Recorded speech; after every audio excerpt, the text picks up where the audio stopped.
If your digital art feels muddy or your colors never seem as crisp as you want, here's one little thing that completely changed my workflow. Gradient maps layered over grayscale renders. Now, the comments I got asking about this process were specifically about gradient maps and how I use them with grayscale rendering. Not so much how I render entirely. If you'd like a separate video covering my full rendering process and how we got to this step, let me know. Let's start with this grayscale rendered piece I'm working on of Ghoulish Cutie's character Nya for Art Fight. I'll be using Procreate for this, but if you're using a different program, just check whether it supports gradient maps. The overall process is pretty much the same no matter what software you're using. While rendering, I keep every major color on its own layer or layer group. Hair, skin, clothing, accessories. Because later, each one of these gets its own gradient map. With all my section layers merged, we can start popping on some color.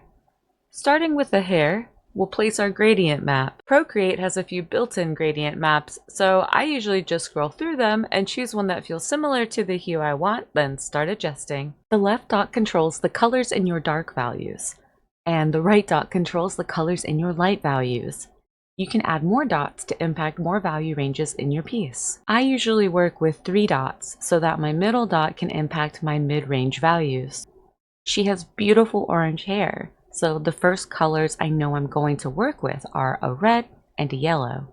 That way, the ranges in between can create an orange tone. Once the warmth is feeling good, I can adjust the tones of my shadows to keep them rich and full of depth. At first, I thought a purple tone would look good, but it was muddying up the orange. This muted dark pink really kept the warmth I was aiming for, while still giving good enough contrast. For the skin, I'm going to grab this orange bright gradient. This is a good starting point for a skin base that will pull her hair tones into the skin, creating an overall more unified appearance. First thing I did is set that more muted pink tone for my shadows to keep the consistency from the hair. Her reference has this gorgeous minty hue to her skin, so I started tinkering with highlights to get a well-balanced green tone leaning towards blue. That way, I achieve a warming yet cool tone. Once I got my highlights feeling right, it's time to tone down the darker and mid values. The shadows looked too dark on her skin, so I'm going back to the hair as a safety net. We'll grab an orange, then mute the saturation, and darken a bit, which feels much better now. Then I can adjust my mid-tone in a similar fashion, just pulling in that warmth, but keeping the values muted for depth. Let's do one more gradient map together on the eye color, also known as the iris. This neon pre-made is actually perfect for what I want to achieve, so I'm just going to brighten these midtones.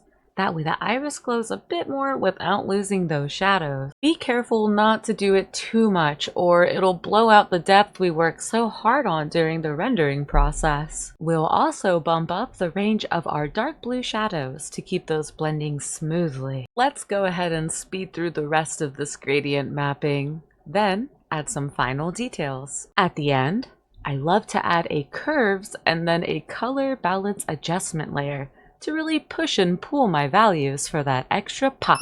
One little thing that helped me was learning how to use gradient maps on grayscale renders, and maybe now it can be one of your little things too.